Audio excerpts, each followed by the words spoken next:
Good morning class. Deshpande chemistry classes में मैं आप सबका स्वागत करता हूं। आज हम लोग सॉल्व करने वाले हैं प्रीवियस ईयर नीट क्वेश्चंस, खास करके अरेनियस इक्वेशन और कोलिजन थ्योरी के। आगे बढ़ने से पहले मैं आपको ज़रूर बोलूँगा कि अगर आपको ये लेक्चर पसंद आए, वीडियो पसंद आए, तो एक लाइक और शेयर का बटन ज़रूर दबाइए और subscribe to our channel because your subscriptions motivate us to make more such useful videos. Okay, thank you. देखते हैं पहला क्वेश्चन क्या है, पढ़ लीजिए एक बार आराम से। नीट 2008 का ये क्वेश्चन है, क्वालिटी क्वेश्चन है। Rate constants K1 and K2 for two different reactions are given here. Something 10 raised to 16 into e raised to minus 2000 by t and 10 raised to 15 into e raised to minus 1000 by t. ये divided by है यहाँ पे। Okay, respectively the temperature at which K1 and K2 are equal. कौन से temperature को K1 K2 equal है ये पूछ रहा है ये question. Okay, at what temperature K1 and K2 are equal. अब K1 और K2 इक्वल है, समझो T यही टेम्परेचर मान लेते हैं। Let they are equal at temperature T temperature को दोनों इक्वल है, तो हम लोग मानते हैं 10 raised to 16 into e raised to minus 2000 by t is equal to 10 raised to 15 into e raised to minus 1000 by t। अब हम लोग क्या कर पाएंगे बेटा, t कैलकुलेट करना है। We want to find t, तो हम लोग सीधा सीधा ये कर सकते हैं कि ये 10 raised to 15 को इधर भेज दीजिए और e को इधर भेज दीजिएगा, तो क्या हो जाएगा 10 raised to 16 upon 10 raised to 15 will be equal to e raised to minus 1000 by t divided by e raised to minus 2000 by t, है ना। अब ये multiply by e raise two plus 2000 by t हो जाएगा। इधर minus था, इधर की साइड में प्लस कर दिया हमने। अब ये 10 will be equal to what बेटा, 10 विल बी इक्वल टू, अब डिनोमिनेट बेस सेम है तो पावर का एडिशन करते हैं हम लोग, तो e raise to 2000 by t minus 1000 by t, तो it will become e raise to 1000 by t। ये क्या आएगा बेटा, 10 will be equal to e raised to 1000 by t। अब इस एक्सपोनेंशियल को कैंसिल करते हैं, और एक्सपोनेंशियल को कैंसिल करने के लिए हम लोग क्या कर सकते हैं बेटा, लॉग ले सकते हैं। तो ln 10 will be equal to 1000 by t। अब अगर हम लोग 2.303 से मल्टीप्लाई करते हैं तो ये 2.303 log 10 हो जाएगा, तो 2.303 into log 10 into t will be equal to 1000। तो log 10 तो 1 होता है, तो 1000 अपॉन 2.303 यूनिट लगा दीजिएगा kelvin. So what should be your answer, 1000 upon 2.303। So you have got the answer as option 3। आराम से देखिएगा, it was a good question to solve. चलिए नेक्स्ट क्वेश्चन है हमारे लिए, for endothermic reaction energy of activation is EA, enthalpy of reaction is delta H, minimum value of EA will be. Endothermic reaction है बेटा, energy of activation क्या बोला है इसने, EA। अब ये क्या बोल रहे हैं, minimum value of energy of activation, चाहे रिएक्शन एंडोथर्मिक हो या एक्सोथर्मिक हो। हम लोग इसको ग्राफिकली बताते हैं समझने के लिए। ये थर्मोडायनेमिक्स और काइनेटिक्स इसके बॉर्डर का क्वेश्चन है। एंडोथर्मिक रिएक्शन का ग्राफ हम लोग कुछ इस तरह से बताते हैं। ये डेल्टा H है और ये आपका एनर्जी ऑफ एक्टिवेशन है, इधर पोटेंशियल एनर्जी और इधर प्रोग्रेस ऑफ रिएक्शन है। तो एंडोथर्मिक में रिएक्टेंट से प्रोडक्ट ऊपर होते हैं, इतना थर्मोडायनेमिक्स का कहना है। एनर्जी ऑफ एक्टिवेशन का कॉन्सेप्ट काइनेटिक्स का है। अब ये डेल्टा H है, लेकिन ट्रांजिशन स्टेट इन दोनों से ऊपर होता है बीच में, तो रिएक्टेंट और ट्रांजिशन स्टेट का गैप ज्यादा है या रिएक्टेंट और प्रोडक्ट का गैप ज्यादा है एनर्जी का? रिएक्टेंट और ट्रांजिशन स्टेट का। तो energy of activation should be greater than delta H for both reactions, exo and endo, remember. तो याद रखना चाहिए हम लोगों को, आपका आंसर होगा ऑप्शन 3। चलिए, नीट 2010 का ये क्वेश्चन है, ईयर इंपॉर्टेंट नहीं है। Which plots will give value of energy of activation? अब अरेनियस इक्वेशन हम लोग यूज करते हैं बहुत सारी बार, बोर्ड्स में, नीट में, जेडब्ल्यू में, सीईटी में ये क्वेश्चन आ चुका है। ओके, क्या है अरेनियस इक्वेशन? जो टेम्परेचर और रेट कांस्टेंट या रेट का रिलेशन देता है बेटा, ये इक्वेशन है K is equal to A into e raised to minus EA upon RT। ठीक है, अब EA के लिए हम लोग लॉग अप्लाई करते हैं, ln K will be ln A plus minus EA upon R into 1 by T। तो इसको y एक्सिस में प्लॉट करें C plus mx, तो हमारे पास आ जाएगा slope will be equal to minus EA upon R। तो EA will be equal to negative slope into R। तो energy of activation graphically निकालते हैं आरएनएस इक्वेशन से। ये आरएनएस इक्वेशन है, इसका लॉगरिथमिक फॉर्म लेंगे तो आप लोगों को ln K along y axis और reciprocal temperature 1/T along x axis से आपको क्या मिल जाएगा बेटा? स्लोप मिल जाएगा, और इस स्लोप से आप एनर्जी ऑफ एक्टिवेशन फाइंड कर सकते हैं। चलिए बेटा, नेक्स्ट क्वेश्चन है, energy of activation for simple chemical reaction A gives you B is EA in forward direction. Energy of activation for reverse direction is, reverse direction का energy of activation क्या है? तो याद रखिए, रिवर्स डायरेक्शन का energy of activation forward के साथ कोई कनेक्शन नहीं रखता है। क्यों? क्योंकि दो टाइप के रिएक्शन समझाते हैं आपको। ये एक होता है एक्सोथर्मिक रिएक्शन, एक्सोथर्मिक में प्रोडक्ट नीचे होता है, रिएक्टेंट ऊपर होता है। ये energy of activation of forward है और ये energy of activation of backward है। जब एंडोथर्मिक रिएक्शन है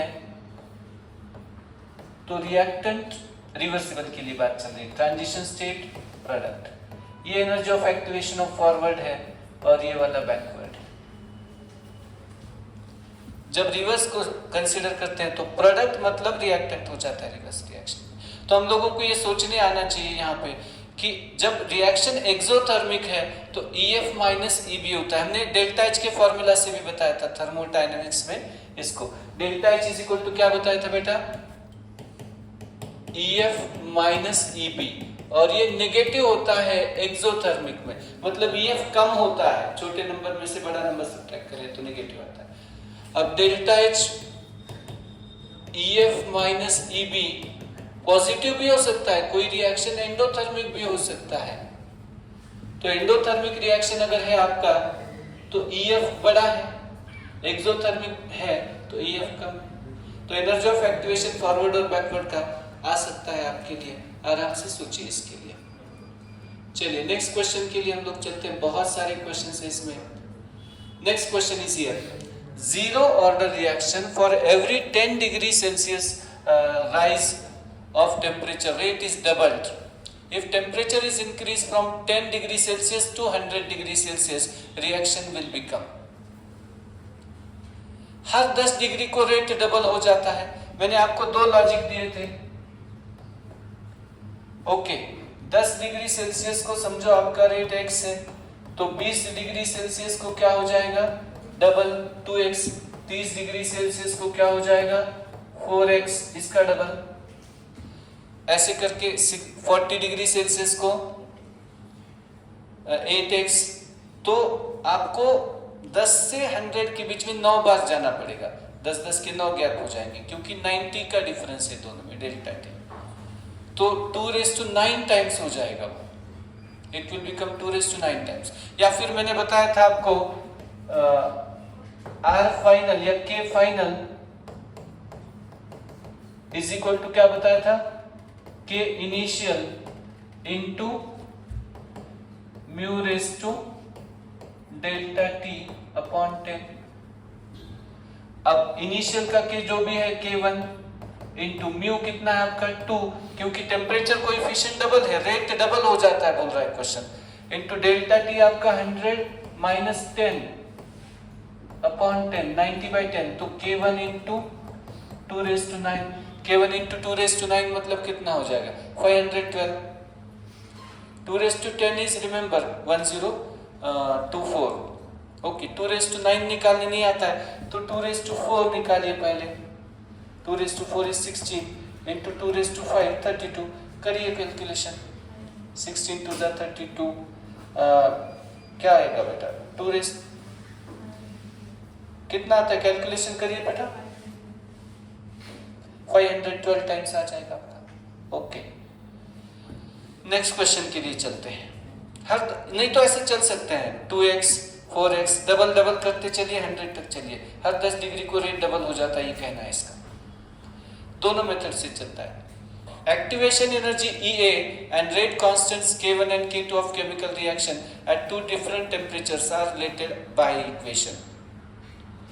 याद रखिए ln K2 by K1 is equal to EA upon R 1/T1 minus 1/T2। Simple formula है, बोर्ड्स में भी पूछा गया है, नीट में भी पूछा गया है, JW में भी पूछा गया है और टेक्स्ट बुक है, सीधा मतलब स्ट्रेट क्वेश्चन है, तो ये आते हैं क्वेश्चंस। टेक्स्ट बुक में देखिए आपको फॉर्मूला मिल जाएगा, सभी textbook, board CT CBSE NCERT। चलिए नेक्स्ट है, what is activation energy of reaction if it's rate gets doubled when temperature is raised from 20 degree Celsius to 35 degree Celsius. Temperature raise किया है 20 degree से 35 degree तक और आपका activation energy क्या हो जाता, पूछा है आपको, रेट डबल हो जाता है। ध्यान दे कैसे करना है प्रॉब्लम को बेटा, log of K2 by K1 is equal to EA upon 2.303 R into 1 upon T1 minus 1 upon T2।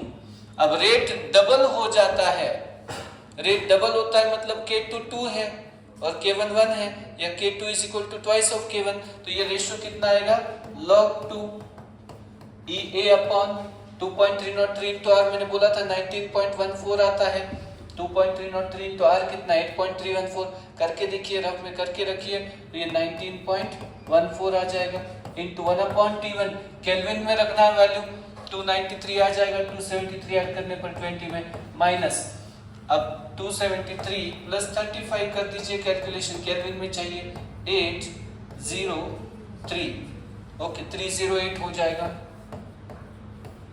हम लोगों को EA चाहिए, ये मत भूलिएगा। अब कैलकुलेशन की बात है, केमिस्ट्री खत्म इसमें।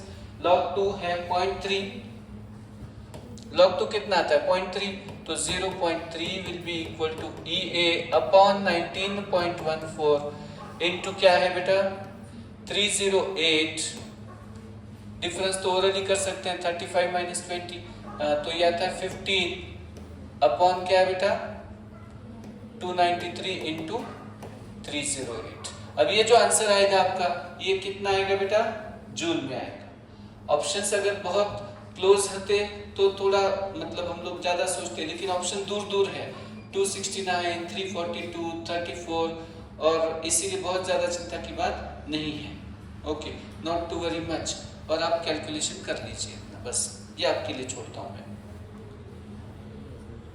Reaction having equal activation energy for both forward and reverse reaction is, energy of activation का कोई संबंध नहीं है डेल्टा जी के साथ में, एंट्रोपी के साथ में, तो एनर्जी ऑफ एक्टिवेशन का संबंध सिर्फ डेल्टा एच के साथ में है। अब delta H is equal to energy of activation of forward minus energy of activation of backward, तो फॉरवर्ड माइनस बैकवर्ड कितना हो गया बेटा 0, काम खत्म, आराम से देखिए कोई बात नहीं। Next question, addition of catalyst during a chemical reaction alters which of the following quantities? Activation energy बदलता है कैटलिस्ट, ना कि इक्विलिब्रियम कांस्टेंट या एंट्रोपी या enthalpy. Catalyst does not affect delta H, catalyst does not affect initial final positions, it only changes activation energy, it gives alternative path to the chemical reaction. याद रखें इस बात को। चलिए बेटा नेक्स्ट क्वेश्चन के लिए चलते हैं हम लोग। कोशिश करिए, चलिए फटाफट से 2021 का ये क्वेश्चन है। आपको भी सोचना चाहिए, ऐसे नहीं है कि सिर्फ मैं ही बताऊं पूरा। For a reaction A gives you B, क्या दिया बेटा? ए गिव्स यू बी दिया है आपको। Enthalpy of reaction is there, enthalpy of energy of activation of forward मतलब ये दिया है। ये सबसे पहली बात ये है कि डेल्टा एच के ऊपर प्रॉब्लम है। अब डेल्टा एच अगर नेगेटिव है तो ये रिएक्शन एक्सोथर्मिक है। एक्सोथर्मिक है इसका पहला मतलब ये आता है कि प्रोडक्ट का एनर्जी कम होना चाहिए रिएक्टेंट से, तो reactant should be at higher level and product should be at lower level, तो it should have option second. आराम से देखिए, कोई कठिन काम नहीं था ये। चलिए next question. Slope of Arrhenius plot lnk versus 1/t for first order reaction is -5 × 10⁻³ kelvin. EA of the reaction is, मैंने अभी बताया था आपको। इक्वेशन क्या है my dear friends? Mathematical equation क्या है? lnk is equal to lna plus -EA upon r into 1/t, y is equal to c plus mx। So slope is equal to -EA by r, तो EA will be equal to minus of slope into r। Okay, तो आप लोगों को slope into r करना है, बस काम खत्म। r का वैल्यू दिया है, माइनस ऑफ माइनस प्लस हो जाएगा, ये -5 × 10⁻³ इंटू 8.314। मल्टीप्लाई करिए, और किलो जूल में चाहिए तो देख लीजिएगा, जूल में चाहिए 10⁻³ हटा दीजिए, आपका आंसर किलो जूल में है, तो 8 5 40 41 आपका आंसर है। तो it is a good quality question. Board के टेक्स्ट बुक में भी इस टाइप के क्वेश्चंस हैं, एनसीईआरटी में भी ये टाइप के क्वेश्चंस हैं। तो ये प्रैक्टिस हालांकि पीवाईक्यू से दिया है, लेकिन टेक्स्ट बुक अटैच क्वेश्चन है। आप आराम से देखिए, बहुत ऐसा कोई लेंथी कैलकुलेशन नहीं है। तो मैं हमेशा बोलता हूँ कि आप अगर धीरे धीरे सॉल्व करेंगे तो जरूर आगे बढ़ेंगे। बढ़ेगा इंडिया तो बढ़ेगा इंडिया। चलिए आगे बढ़ते हैं। Given below are two statements, one is labeled as assertion and other is labeled as reason। assertion reason 2023 का क्वेश्चन है। अब ये गैप से क्यों आ रहे? बहुत सारे बच्चों को लगता है 21 में क्वेश्चन लिया, 23 में लिया, तो इसका अर्थ ये है कि 22 में शायद से दूसरे यूनिट के ऊपर क्वेश्चन है काइनेटिक्स में, जैसे रेट ऑफ रिएक्शन है, जैसे फर्स्ट ऑर्डर ऑफ रिएक्शन है, मॉलिक्यूलरिटी है, इस टाइप के क्वेश्चंस भी आते हैं। तो ये हम स्पेसिफिक क्वेश्चन ले रहे हैं अभी काइनेटिक्स में, आर्हेनियस इक्वेशन और कोलिजन थ्योरी के क्वेश्चंस ले रहे हैं। कल मैंने आपको दिए थे क्वेश्चंस ऑर्डर ऑफ रिएक्शन वाले।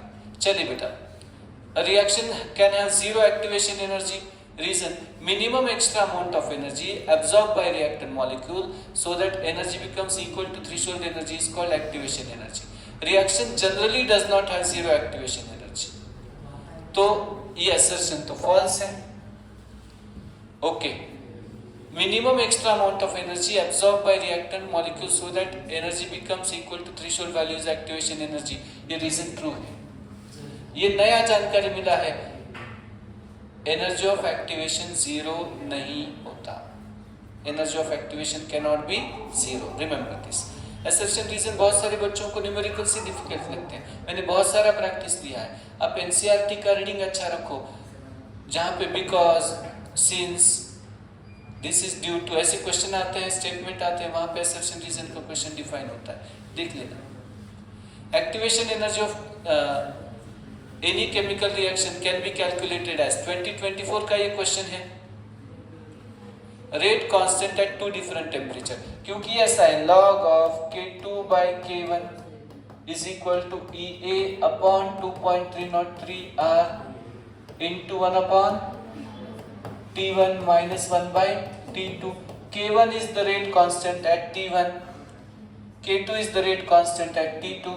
Knowing value of T1, T2, K1, K2, R is the constant, you can get EA value। Graphically या इस तरह से करते हैं, दो अलग अलग टेम्परेचर पे सेम रिएक्शन कैरी आउट करके। The rate of chemical reaction is quadrupled when temperature changes from 27 degree Celsius to 57 degree Celsius. 30 degree का डिफरेंस दिख रहा है सीधा सीधा, है ना। रेट क्वाड्रुपल हो रहा है, तो इसका अर्थ आपको पूछा है एनर्जी ऑफ एक्टिवेशन, मतलब सीधा सीधा है। क्वाड्रुपल मतलब कितने गुना हो रहा है? 4 गुना हो रहा है rate. Log of K2 bye K1 मतलब लॉग ऑफ 4 बोल रहे हैं ये। क्वाड्रुपल मतलब 4 गुना होना। EA upon 2.303 R into 1 upon T1। T1 कितना है बेटा? 300 माइनस T2 30 डिग्री ज्यादा है 330। ओके, अब कैलकुलेशन करना है बस। log 4 का वैल्यू भी दिया है इन्होंने 0.6 इंटू 19.14 आता है, मैं बार बार बता चुका हूं आपको ये, is equal to EA into 30 difference है अपॉन 300 इंटू 30। ये तो कैंसिल हो गया, 10 नीचे रह गया, तो 330 इधर चला जाएगा और आपका कैलकुलेशन अब रेडी है क्वेश्चन का।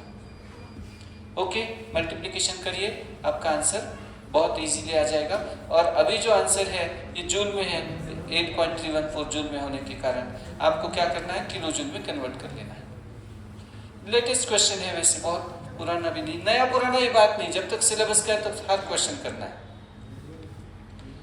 चलिए, rate constant of A reaction at 500 Kelvin and 700 Kelvin are given, energy of activation is। Okay, तो फिर से वही प्रॉब्लम है, log of K2 by K1।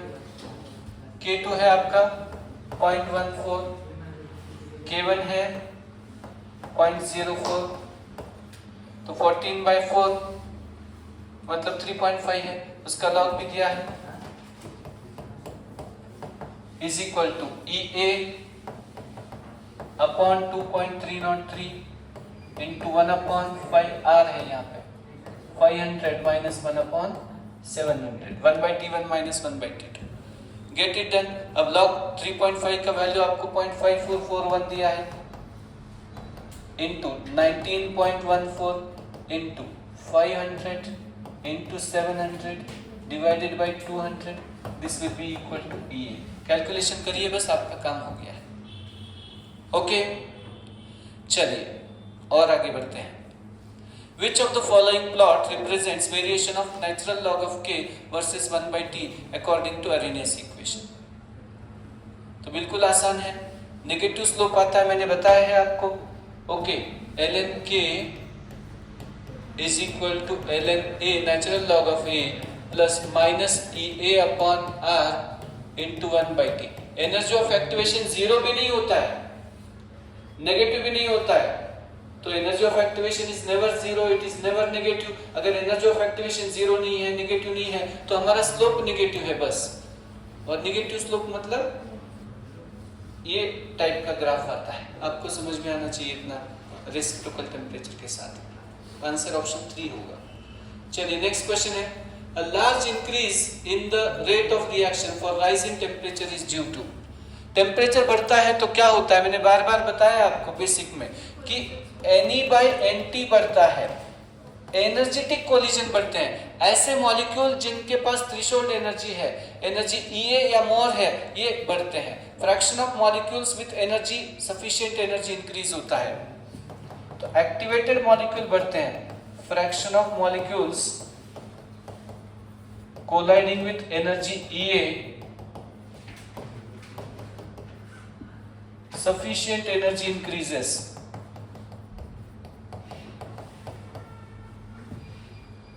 तो आपका आंसर है एक्टिवेटेड मॉलिक्यूल बढ़ना। चलिए और आगे बढ़ते हैं। According to collision theory of reaction rate, chemical reaction occurs with every molecular collision. ये तो नहीं होता, हर कोलिजन सक्सेसफुल नहीं है, सही डायरेक्शन प्रॉपर ओरिएंटेशन से होना चाहिए कोलिजन को, और क्या बताया, इफेक्टिव एनर्जी से होना चाहिए। Then reactions in gas phase are always of zero order, not always. Okay, बहुत सारे गैसेस फर्स्ट ऑर्डर रिएक्शन हमने देखे हैं, थायोनिल क्लोराइड का डिकम्पोजिशन, सल्फ्यूरिल क्लोराइड का, अज़ोआइसोप्रोपेन का, तो ये नहीं होता है, तो ये तो रॉन्ग है, ये भी रॉन्ग है। rate is directly proportional to number of collisions per second and reaction rates are of the order of molecular speeds. अब इन दोनों में थोड़ा कंपटीशन है हमारे लिए. कौन सा? Which two are in competition with us? सोचिए तो बेटा एक बार. ठीक है, चलिए बेटा. अब यहाँ पे ये दोनों तो क्लियरली नहीं है. रेट ऑफ रिएक्शन हमने बताया था बेटा कि कोलिजन रेट को डायरेक्टली प्रोपोर्शनल होता है. Rate is directly proportional to collision rate. और कोलिजन जो रेट होता है ये कोलिजन फ्रीक्वेंसी को प्रोपोर्शनल होता है. जब ज्यादा नंबर ऑफ मॉलिक्यूल कोलाइड होंगे तो उनमें एनर्जेटिक कोलिजन की संख्या भी बढ़ने की प्रोबेबिलिटी ज्यादा होगी. तो हमारी तरफ से आंसर इसका सेकंड ऑप्शन दिया गया. चलिए next one. According to collision theory of reaction rate, rate of reaction increases with temperature due to greater number of molecules having activation energy. ये वाले एनर्जी के मॉलिक्यूल्स बढ़ जाते हैं. Collision theory is applicable to bimolecular reactions. So an increase in concentration of reactant leads to change in collision frequency. 2020 का NEET का ये question है. Theoretical question है. चलिए बेटा. In collision theory of reaction rate, ZAP represents collision frequency. Okay. तो ये basic theoretical questions हैं. बहुत सारे questions हमने सॉल्व किए हैं और कुछ questions हम लोग नेक्स्ट रिवीजन क्लासेस में सॉल्व करेंगे. बहुत बहुत धन्यवाद. Thank you.